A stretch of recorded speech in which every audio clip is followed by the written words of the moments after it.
तो पिछले लेक्चर में हम लोग यहाँ पर पीएच निकालना सीखे थे, डाइबेसिक पॉलीबेसिक एसिड या फिर बेस का। तो आज हम लोग नेक्स्ट लेक्चर देखेंगे हाइड्रोलिसिस। ओके, तो स्टूडेंट्स हम लोग 6th-7th में न्यूट्रलाइजेशन रिएक्शन के बारे में देखे थे। न्यूट्रलाइजेशन रिएक्शन क्या होता है? उसमें एसिड और बेस दोनों रिएक्शन करके क्या बनाता है? सॉल्ट और वाटर। ठीक है, तो इसी का उल्टा यहाँ पर हम लोग पढ़ेंगे हाइड्रोलाइसिस। ओके, हाइड्रोलाइसिस न्यूट्रलाइजेशन का ठीक रिवर्स है। ओके, यहाँ पर मतलब क्या हो गया?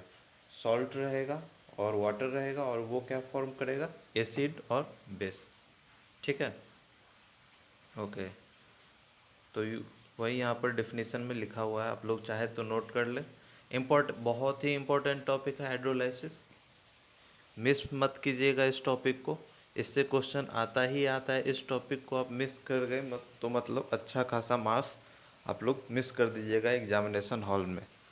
ठीक है, इक्विलिब्रियम चैप्टर अगर पढ़ रहे हैं तो ये टॉपिक मेन टॉपिक है। इसमें पीएच निकालना, उसका फार्मूला होगा, 3 फार्मूला होगा, वो सब आप लोग को याद रखना होगा। ठीक है, अगर समझ में नहीं आया लेक्चर, मैं शुरू में ही बता दे रहा हूँ, मैं 10-20 सेकेंड आप पीछे जा कर के फिर से देखिए और फिर जा कर के आगे देखिए। ओके, एक एक पॉइंट समझना यहाँ पर बहुत ज़रूरी है। कंसेप्ट अभी हम लोग पढ़ रहे हैं, कंसेप्ट समझ में आ गया तभी जाकर क्वेश्चन सॉल्व होगा, वरना क्वेश्चन मैं लेकर के आऊँगा और क्वेश्चन सिर्फ सॉल्व करने से नहीं होगा। जो स्टूडेंट इस लेक्चर को दोबारा या इस टॉपिक को दोबारा या तिबारा पढ़ रहे होंगे, उन लोग को भी मैं बोलूँगा कि वीडियो को नॉर्मल मोड में ही देखें और पूरा थ्रू आउट पढ़ लें। ओके, जिससे कि समझ में आए। जितना ज़्यादा क्लियर होगा उतना क्वेश्चन बनने का चांस ज़्यादा रहेगा। ठीक है, ओके। तो एसिड बेस हम लोग देखे ही हैं। एसिड 2 तरीके का होगा, एक स्ट्रांग होगा, दूसरा क्या होगा? वीक होगा। वैसे ही बेस होगा 2 तरीके का। इसी तरीके से अगर दोनों को कंबाइन कर दिया जाए तो 4 तरह का मेरा सॉल्यूशन बनेगा। ठीक है, तो यहाँ पर हम किस के रिस्पेक्ट में बात करेंगे? सॉल्ट के रिस्पेक्ट में, क्योंकि हाइड्रोलाइसिस है। यहाँ पर क्या होगा? सॉल्ट रिएक्ट करेगा वाटर के साथ और क्या फॉर्म करेगा? एसिड और बेस। ठीक है, तो सबसे पहले हम लोग एक स्ट्रॉन्ग एसिड और फिर स्ट्रॉन्ग बेस ले लेते हैं। ठीक है, जैसे हम लोग NaCl हो गया, सॉल्ट, KNO3 हो गया, ये सब NaCl कैसे बनता है? HCl और NaOH दोनों क्या है? एक स्ट्रॉन्ग एसिड है तो दूसरा स्ट्रॉन्ग बेस है। ओके, वैसे KNO3 है तो ये क्या होगा? हाइड्रोलाइसिस इसके अंदर नहीं होता है। ठीक है, क्योंकि NaCl और NaCl KNO3 ये सब क्या होता है? स्ट्रॉन्ग एसिड और स्ट्रॉन्ग बेस के मिलने से बना है और वो पानी के अंदर क्या हो जाएगा?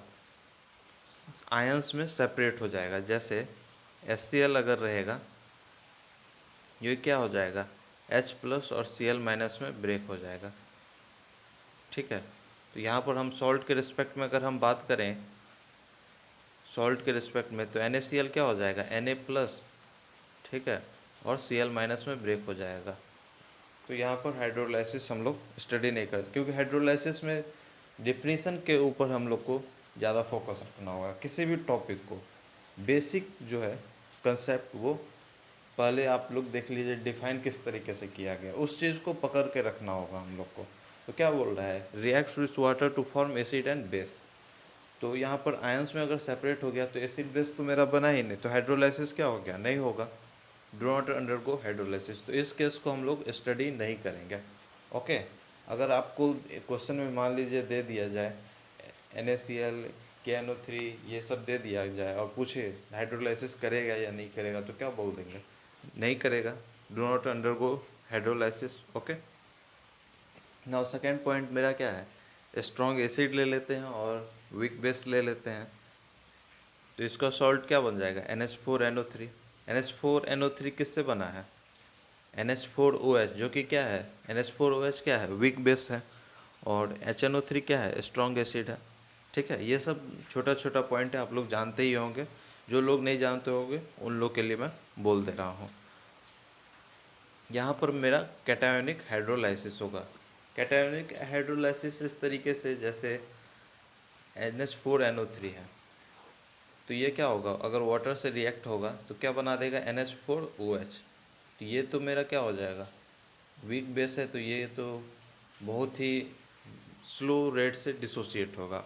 और एक क्या बनेगा, एसिड कैसा बन जाएगा, HNO3। ये तो स्ट्रॉन्ग एसिड है, ये क्या होगा, बहुत जल्दी ब्रेक हो जाएगा, H+ निकाल देगा। H+ क्या होता है, उस कैटा प्रोटॉन हो गया, तो इसलिए इसको बोलेंगे हम cationic hydrolysis. Okay.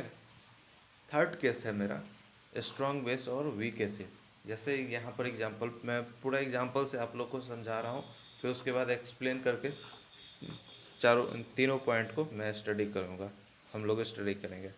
Strong base और वीक एसिड, जैसे CH3COO Na, तो यहाँ Na से क्या हो जाएगा, Na से NaOH बन जाएगा, ठीक है। और CH3COO से CH3COOH, जो कि क्या है, CH3COOH एसिटिक एसिड, वो क्या है, वीक एसिड है। तो NaOH मेरा क्या हो जाएगा, ब्रेक हो जाएगा Na+ और OH- में, ठीक है। तो ये क्या हो जाएगा, anionic hydrolysis. Now fourth point है मेरा वीक एसिड और वीक बेस के मिलने से। जैसे एग्जांपल CH3COO इसको हम लोग बोलेंगे cationic as well as anionic hydrolysis. तो हो सकता है आपको क्वेश्चन में, अगर आप लोग क्वेश्चन सॉल्व करेंगे आगे, तो स्ट्रॉन्ग एसिड और स्ट्रॉन्ग बेस नहीं बोले, स्ट्रॉन्ग एसिड और वीक बेस नहीं बोले, डायरेक्ट बोल दे कैटायनिक हाइड्रोलाइसिस, तो उस टाइम आप लोग कंफ्यूज नहीं कर जाइए कि ये कहाँ से पॉइंट आ गया। इसलिए मैं यहाँ पर बता दे रहा हूँ, सबसे पहले आप लोग नोट कर लीजिए। हर एक ये सब चीज़ मैं ज़रूरी है आप लोग को नोट करना। अगर नोट करना नहीं चाहें तो फिर वैसे भी हो सकता है, लेकिन उसके लिए आप लोग को 2-3 बार लेक्चर देखना होगा ताकि चीज़ें समझ में आने लगे। पहला बार क्या होता है, पहला बार लगता है जैसे चीज़ बहुत ही आसान है, ओके, लेकिन जब क्वेश्चन सॉल्व करने बैठते हैं तो फिर क्वेश्चन सॉल्व नहीं होता है। तो बहुत सारे स्टूडेंट्स बोलते हैं सर क्वेश्चन सॉल्व नहीं हो रहा है, तो मैं अभी बता देता हूँ, जो फर्स्ट टाइम सेकेंड टाइम पढ़ रहे हैं, कि आप लोग 2-3 बार लेक्चर देखिए, उसके बाद फिर क्वेश्चन आसानी से, जो भी मीडियम लेवल के क्वेश्चन है सब सॉल्व होने लगेगा, ठीक है। ओके, नाउ नेक्स्ट है मेरा रिलेटिव स्ट्रेंथ ऑफ एसिड और बेस के ऊपर हम लोग नेचर ऑफ सॉल्यूशन को पढ़ेंगे। तो जैसे अभी तक हम लोग पढ़ते आ रहे थे केमिकल इक्विलिब्रियम, यहाँ से मेरा क्या हो रहा है, आयोनिक इक्विलिब्रियम स्टार्ट हो चुका है, तो इक्विलिब्रियम कांस्टेंट पढ़े थे, ठीक है। यहाँ पर हम लोग हाइड्रोलाइसिस कांस्टेंट पढ़ते हैं, क्योंकि हाइड्रोलाइसिस प्रोसेस है, तो यहाँ पर क्या हो जाएगा, हाइड्रोलाइसिस कांस्टेंट एक टर्म लेकर के आ रहे हैं। जैसे यहाँ पर देख लीजिए, यहाँ पर इक्विलिब्रियम में है, तो Ba मेरा क्या है, Ba सॉल्ट है, ओके, वाटर से रिएक्ट हो रहा है, तो वाटर रिएक्ट करके क्या बनाएगा, वाटर ब्रेक होगा किस फॉर्म में, H+ और OH- में, ठीक है। और Ba क्या हो जाएगा, B+ और A- में। एक मेरे यहाँ पर H+ है H2O से, और OH- है। ये क्या है, H2O से आया है, ये क्या है, सॉल्ट से आया है, तो प्लस माइनस देख लीजिए, ये प्लस है तो ये इसके साथ रिएक्ट कर लेगा, और H+ वाला A- के साथ रिएक्ट कर लेगा। मैं समझाने का कोशिश कर रहा हूँ, ये सब आप लोग को ज़रूरी नहीं है नोट करना, बस समझ जाइए, ताकि जो चीज़ जो है, जो फार्मूला है, वो सब याद करने में या फिर समझने में कोई दिक्कत नहीं हो, ठीक है। यहाँ से मेरा ये बेस बन गया और ये एसिड हो गया, तो कांस्टेंट क्या हो जाएगा, प्रोडक्ट का प्रोडक्ट, ये जो प्रोडक्ट है उसका प्रोडक्ट अपॉन में रिएक्टेंट का प्रोडक्ट, इसी को हम लोग लिख देंगे, अगर इक्विलिब्रियम पड़ेगा तो KH लिख देंगे बेस में, ओके। और ये यहाँ पर H2O को हम लोग KH क्या हो जाएगा, K, ये जो K है इंटू क्या हो जाएगा, इस H2O को उस तरफ ले गए इंटू H2O, ये मेरा हो गया हाइड्रोलाइसिस कांस्टेंट, ठीक है। K टू द बेस, ये क्या हो गया, hydrolysis constant, okay. Now next term है मेरा, ये आप लोग को याद रखना होगा। नेक्स्ट टर्म है मेरा डिग्री ऑफ हाइड्रोलिसिस। जैसे कोई जैसे यहाँ पर हम लोग क्या देख रहे हैं, सॉल्ट मेरा वाटर के साथ रिएक्शन करके ब्रेक हो रहा है और एक पॉइंट के बाद क्या हो जाएगा, इक्विलिब्रियम पर आ जाएगा। तो कितना अमाउंट ऑफ सॉल्ट हाइड्रोलाइज हो रहा है, हाइड्रोलिसिस ही पढ़ रहे हैं, कितना number of mole salt hydrolyse हो रहा है upon total number of mole of salt taken, यही क्या हो जाएगा, डिग्री ऑफ हाइड्रोलिसिस। मैं वापस से बता रहा हूँ, एच से डिग्री ऑफ हाइड्रोलिसिस को रिप्रेजेंट करते हैं। ठीक है, ये क्या हो जाएगा, नंबर ऑफ सॉल्ट जो क्या हो गया, हाइड्रोलाइज हो गया है अपॉन में टेकन। ठीक है, ओके। उम्मीद है आप लोग को समझ में आएगा होगा, ज़्यादा टफ पॉइंट सब नहीं है। अब नेक्स्ट हम लोग यहाँ पर जैसे सॉल्ट ऑफ स्ट्रॉन्ग एसिड और वीक बेस स्टडी करेंगे। जैसे कि एग्जाम्पल क्या था मेरा, NH4NO3, ये क्या हो रहा था, ब्रेक हो रहा था, NH4OH बना रहा था और HNO3 बना रहा था। तो HNO3 तो मेरा स्ट्रॉन्ग एसिड है, तो ये क्या होगा, ब्रेक हो जाएगा H+ और NO3- में। ठीक है, ओके। ये जो मेरा वीक बेस है, ये क्या होगा, धीरे धीरे डिसोसिएट होते हुए रहेगा। तो इक्विलिब्रियम को जो मेरा इफेक्ट करेगा वो कौन सा पॉइंट है, वो क्या इफेक्ट करेगा, NH4OH, क्योंकि ये क्या है, वीक है, वीक बेस है। ठीक है, HNO3 तो इफेक्ट करेगा नहीं, ये तुरंत क्या होगा, कंप्लीटली सेपरेट आउट हो जाएगा H+ और NO3- में। ठीक है, जैसे ये यहाँ पर आप फिगर देख रहे हैं NH4NO3 का।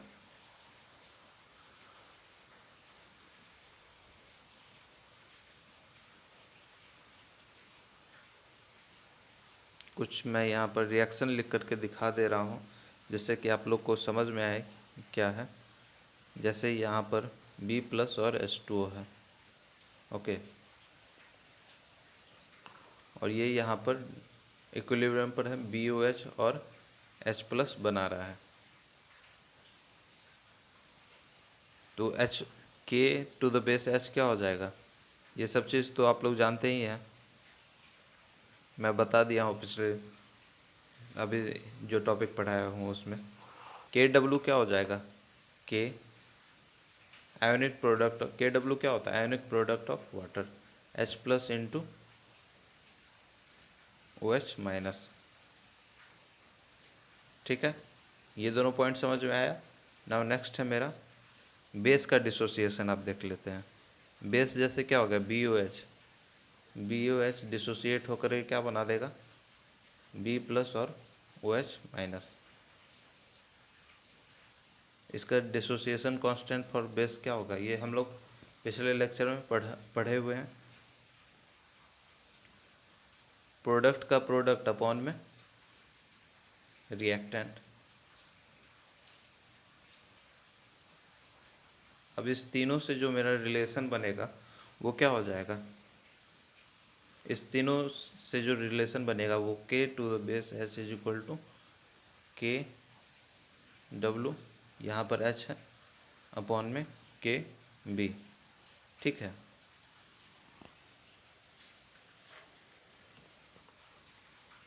ओके, ये सारा पॉइंट आप लोग को लिखाया हुआ है। जो भी कंसेप्ट है वो मैं बस बता दे रहा हूँ, जो ज़रूरत है वो पॉइंट आपका लिखा हुआ है, वो आप लोग चाहें तो नोट कर लें। अब B+ क्या हो जाएगा, B+ किसका है, सॉल्ट का है, प्लस वाटर के साथ रिएक्शन करके क्या बना देगा, BOH, जो कि क्या है, बेस, और प्लस में H+। ठीक है, अब अगर इक्विलिब्रियम पर क्या हो जाएगा, C यहाँ पर कंसंट्रेशन है 1 - H, H क्या है, डिग्री ऑफ हाइड्रोलिसिस, और BOH क्या हो जाएगा, CH, और ये भी क्या हो जाएगा, CH। ठीक है, तो KH क्या हो गया, C² अपॉन में C × 1 - H, ये C कैंसिल, क्या हो गया, CH² अपॉन में 1 माइनस H।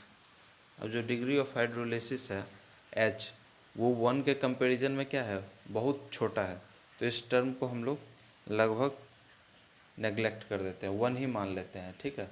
ये क्या हो जाएगा 1, क्योंकि H क्या है 1 के कंपैरिजन में बहुत छोटा है, तो क्या घटा पाएगा 1 से, तो लगभग 1 मान लेते हैं। तो KH क्या हो गया यहाँ पर, KH क्या हो गया, CH²। एक पॉइंट, किसी एक केस को हम लोग यहाँ पर डिस्कस कर लेते हैं, उसके बाद फिर बहुत ही आसान हो जाएगा। तो H क्या हो जाएगा, √KH अपॉन में C। अब KH क्या पढ़े थे, KW अपॉन में KB इंटू C, ठीक है। PH क्या हो जाएगा, माइनस ऑफ लॉग H+, यहाँ पर H+ का कंसंट्रेशन क्या देखे थे, CH, लॉग ऑफ क्या हो जाएगा CH। H का वैल्यू यहाँ पर निकल गया है, इंटू C कर दो, क्या हो जाएगा, जो मेरा pH बनेगा, pH का वैल्यू आएगा वो क्या आ जाएगा, क्योंकि ये सॉल्यूशन कैसा है, स्ट्रॉन्ग एसिड और वीक बेस का है, तो सॉल्ट भी कैसा होगा, एसिडिक सॉल्ट हो जाएगा, क्योंकि एसिड कैसा है, स्ट्रॉन्ग है। और एसिड का pH कितना होता है, 7 से कम होता है। तो याद रखना होगा, स्ट्रॉन्ग एसिड और फिर वीक बेस का जो मिक्सचर होगा उसका pH 7 से कम होगा, या फिर कैटायोनिक हाइड्रोलाइसिस जो करेगा उसका pH 7 से कम होगा। ये क्या हो जाएगा, 7 माइनस हाफ ऑफ। अब हम लोग जो इक्विलिब्रियम पर रहेगा या फिर pH डिटरमाइन करने में जो सबसे ज़्यादा इफेक्टिव होगा वो क्या होगा, वीक बेस होगा, क्योंकि वहीं जा कर के धीरे धीरे डिसोसिएट होगा और इक्विलिब्रियम पर वहीं रहेगा। तो यहाँ पर जो K भी हम लोग लिखेंगे, ओके। pH जो होगा 7 माइनस हाफ ऑफ, एक केस मैं यहाँ पर बता दे रहा हूँ और दोनों केस इसके अलावा वो इसी से बस रिलेटेड है, तो उस सब में आप लोग को कोई भी दिक्कत नहीं होगा। लॉग C, ठीक है।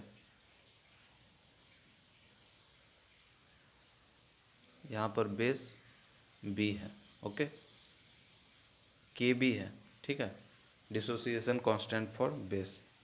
तो pH क्या हो जाएगा, 7 minus half of PKB plus log C क्या था, जो कंसंट्रेशन था सॉल्ट का इनिशियल स्टेज में, ठीक है। जो भी पॉइंट दिया हुआ होगा, अगर pH इसमें से जैसे 3 पॉइंट है तो कोई 2 पॉइंट दिया होगा, तीसरा हम लोग को निकालना होगा।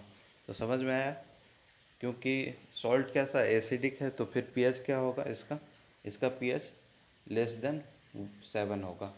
अगर यहीं पर अगर बेसिक सॉल्ट होता है तो वो सब देखने से ही पता चल जाएगा, कंपाउंड को देखने के बाद ही हम लोग को पता चल जाएगा कि उसका सॉल्ट कैसा है। ये सब ज़रूरी नहीं है कि क्वेश्चन में दिया हुआ हो। जैसे यहाँ पर NH4NO3 था, तो HNO3 से NO3 आएगा, तो वो क्या है, स्ट्रॉन्ग एसिड है। और NH4 कहाँ से आएगा, NH4OH से, तो स्ट्रॉन्ग, तो एसिडिक क्या हो गया, सॉल्ट हो गया, तो pH <<7, वहीं यहाँ पर माइनस हो रहा है। अगर बेसिक सॉल्ट होगा तो उसका pH क्या हो जाएगा, <<7, ठीक है। अगर वीक एसिड वीक बेस का रिएक्शन है तो फिर कुछ भी कहा नहीं जा सकता है, कम भी हो सकता है, ज़्यादा भी हो सकता है, ठीक है। यहाँ तक समझ में आया, ओके। जहाँ पर भी मैं ज़रूरत होगा वहाँ पर मैं बता दूंगा कि इस पॉइंट को आप लोग नोट कर लीजिए। जैसे यहाँ पर इस पॉइंट को आप लोग नोट कर लीजिए, okay.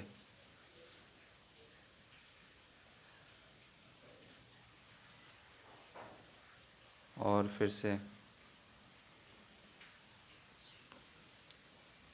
H is equal to √KH upon में C, ये यहाँ पर H है, KH अपॉन में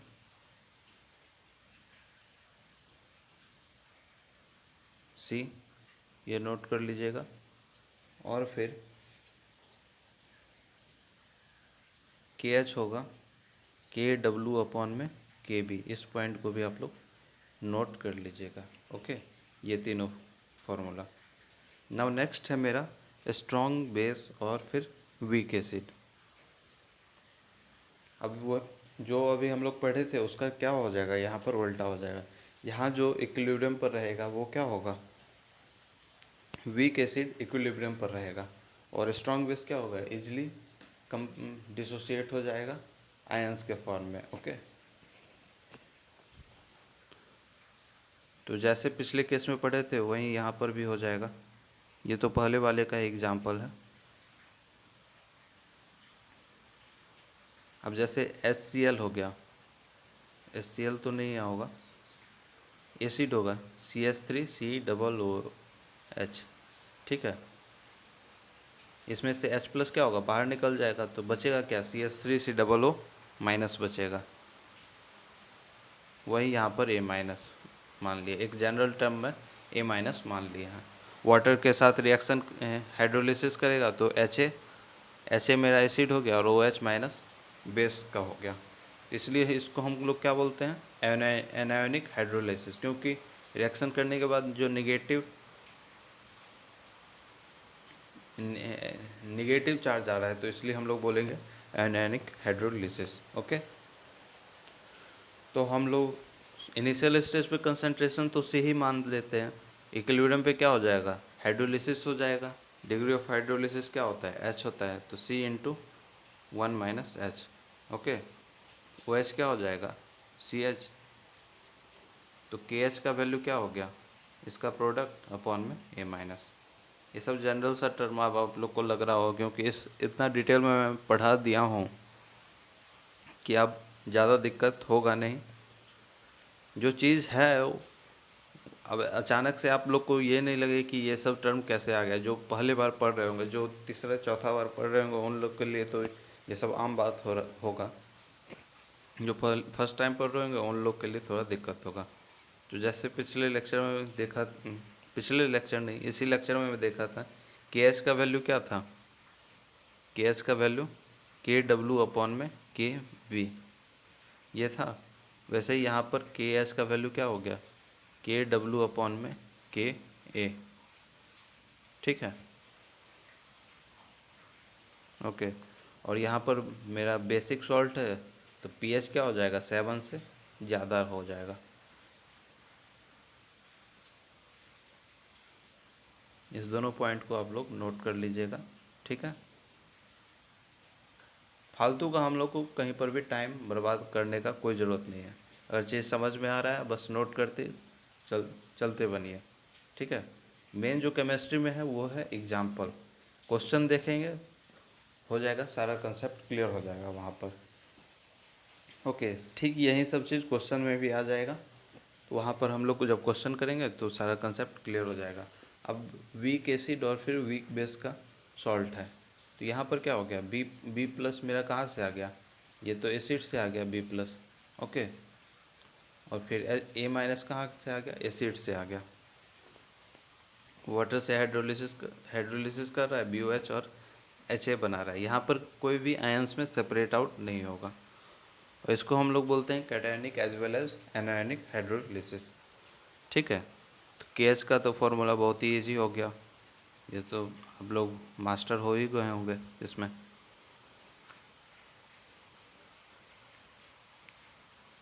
जो वैल्यू है सो पुट करते हुए चलिए, हो गया, बहुत ईजी हो जाएगा।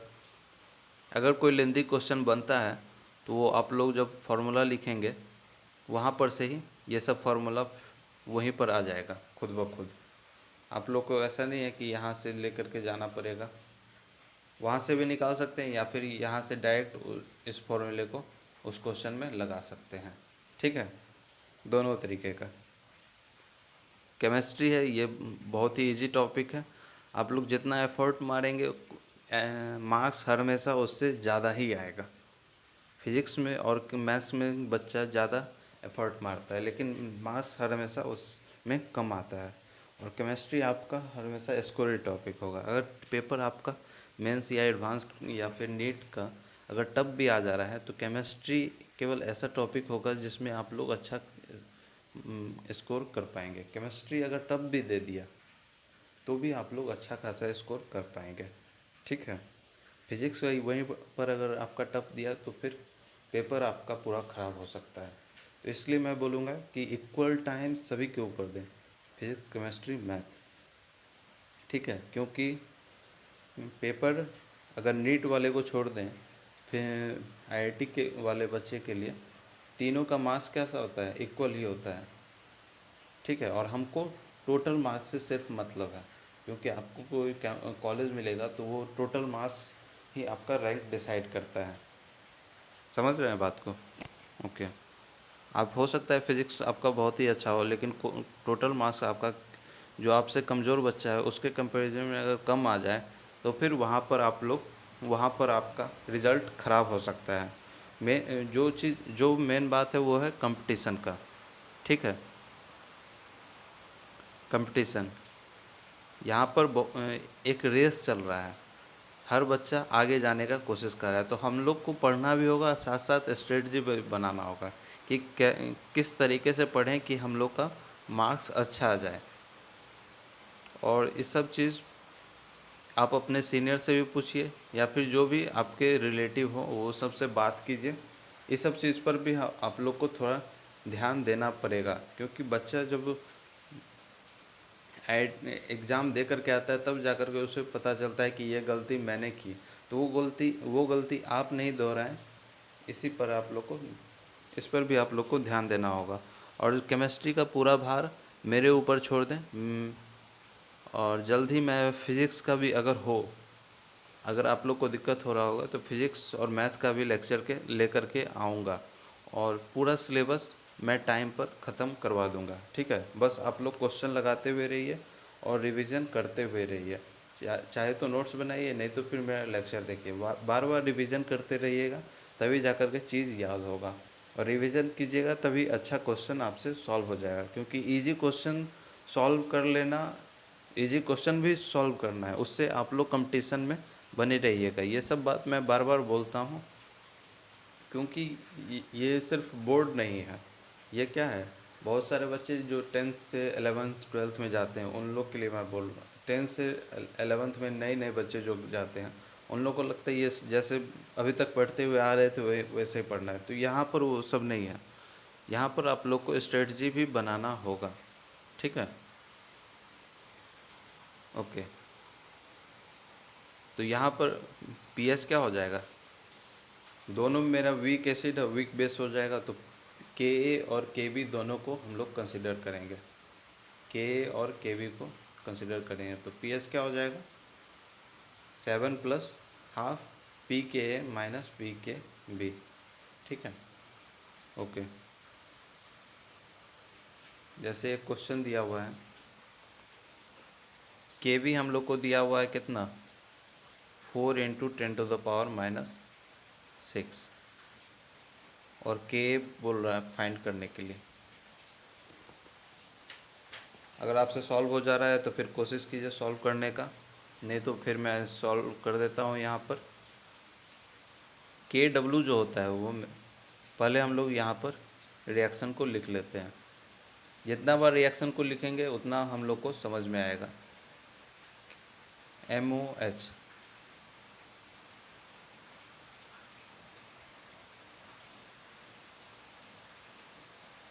MOH का कंजुगेट एसिड क्या हो जाएगा, MOH M प्लस और OH माइनस हो गया, ठीक है।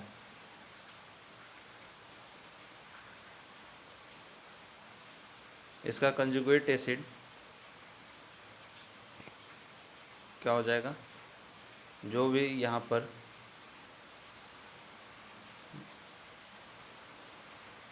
अब देख के डब्ल्यू क्या हो जाएगा, आयनिक प्रोडक्ट, के डब्ल्यू क्या हो जाएगा, के ए इंटू के बी, ठीक है। अब के डब्ल्यू क्या होता है, एट 298 केल्विन पर के डब्ल्यू क्या मानते हैं, 10⁻⁻14, ठीक है। और के बी क्या हो जाएगा, जो वैल्यू दिया हुआ है 4 इंटू 10⁻⁻6, ठीक है। और के ए यहाँ से के मेरा फाइंड हो जाएगा। के क्या आ जाएगा, यहाँ से के क्या आ जाएगा 2.5 इंटू 10⁻⁻⁹। ठीक है, सिंपल सा क्वेश्चन था, बस जो फॉर्मूला था। यहाँ पर हम लोग को रिएक्शन लिखने का कोई ज़रूरत था भी नहीं। ओके,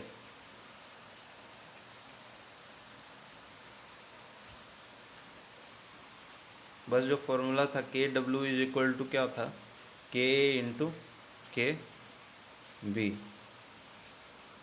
इसमें पुट कीजिए दो, के डब्ल्यू जो स्टैंडर्ड टेम्परेचर पे होता है, के डब्ल्यू मेरा टेम्परेचर के साथ वेरी करता है, इंक्रीज़ करते रहता है जैसे जैसे टेम्परेचर इंक्रीज़ करेंगे, क्योंकि आयन आयन भी क्या होगा, ज़्यादा से ज़्यादा सेपरेट आउट होने लगेगा, तो के डब्ल्यू टेम्परेचर से इंक्रीज़ करता है। लेकिन एक स्टैंडर्ड टेम्परेचर पर के डब्ल्यू क्या होगा 10⁻⁻14। ठीक है, और के बी का वैल्यू दिया हुआ है, तो यहाँ से के मेरा निकल जाएगा। ओके, नाउ नेक्स्ट क्वेश्चन पर आते हैं हम लोग। क्वेश्चन करना ज़्यादा इम्पोर्टेंट है, टॉपिक भी पढ़ना है, क्वेश्चन भी करना है, तभी जा कर के मेरा चैप्टर अच्छा होगा। अब यहाँ पर अगर हम देखें तो NH4 कैसे बना होगा, NH4 OH से और HCl से। ये कैसा केस हो गया, एक स्ट्रॉन्ग एसिड और वीक बेस का। ठीक है, तो वापस से उस फॉर्मूला पर चले जाइए, वहाँ से मेरा क्वेश्चन सॉल्व हो जाएगा। तो pH क्या हो जाएगा,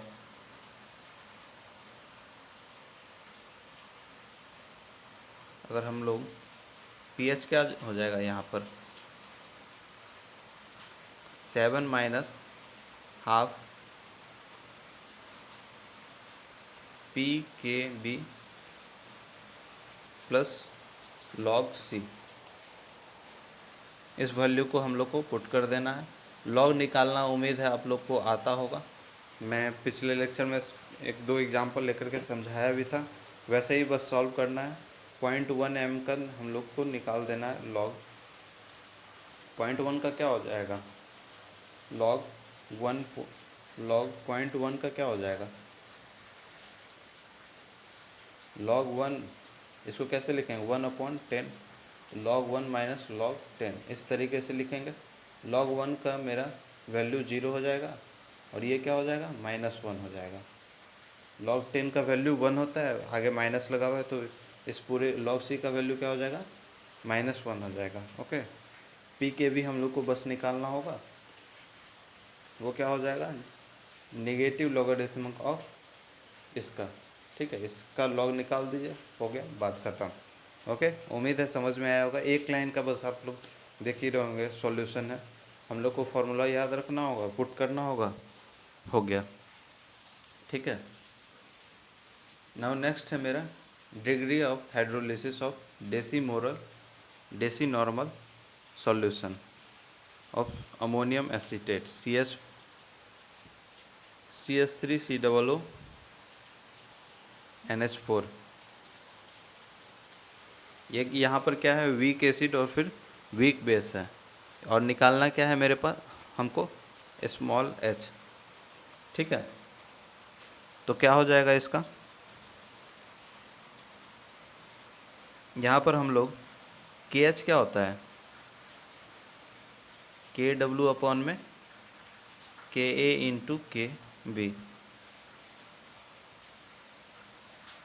KH, KW क्या हो जाएगा 10⁻⁻14, KA दिया हुआ है, KA पुट कर दीजिए, और फिर KB क्या हो जाएगा, KB भी आप लोग को दिया होगा, और यहाँ पर मैं लिखना भूल गया, तो KB आप लोग को दिया हुआ है, आई एम सॉरी, मैं यहाँ पर लिखना भूल गया,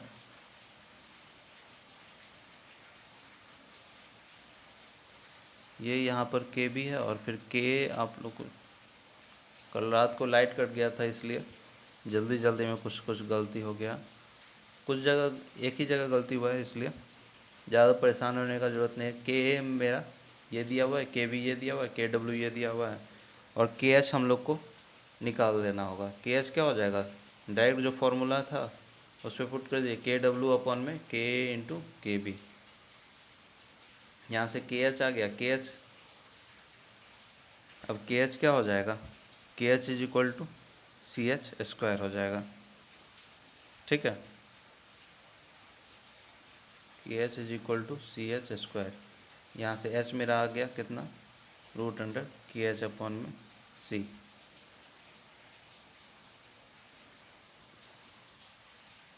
और यहाँ पर से हम लोग निकाल लेंगे, सी मेरा 1 हो जाएगा। ठीक है, तो के एच का वैल्यू पुट करेंगे, मेरा वैल्यू निकल जाएगा, डिग्री ऑफ हाइड्रोलिसिस फाइंड हो जाएगा। ओके, ठीक है। Amount of NH4Cl required to be dissolved in 500 ml water. ये क्वेश्चन आप लोग का होमवर्क रहेगा।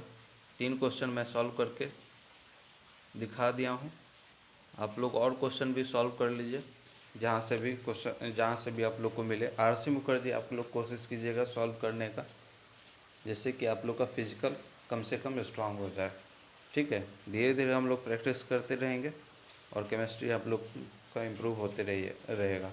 और अगर आप लोग को लेक्चर अच्छा लगा हो तो मेरे वीडियो को शेयर कर दीजिएगा, क्योंकि जनरली जाहिर सा बात है, अब सोशल मीडिया के ज़माना में व्यूज़ पर ही काम होते चल रहा है। कंटेंट चाहे जैसा भी रद्दी भी हो या फिर अच्छा भी हो, व्यूज़ पर ही लोग बच्चे लेक्चर देखना पसंद करते हैं। तो शेयर कीजिए वीडियो को, जिससे कि व्यूज़ बढ़े और फिर मेरा पढ़ाया हुआ सक्सेसफुल हो पाए और मैं और मोटिवेट हो पाऊँ लेक्चर बनाने के लिए। मैं ज़्यादा स्पॉन्सरशिप करता भी नहीं हूँ पूरे लेक्चर के दौरान, ज़्यादा मैं पढ़ाई पर ही फोकस करता हूँ, क्योंकि पहले आप लोग का पढ़ाई है, बाद में जा कर के आप लोग को अच्छा लगे तो मुझे लगता है कि शेयर कर ही देंगे।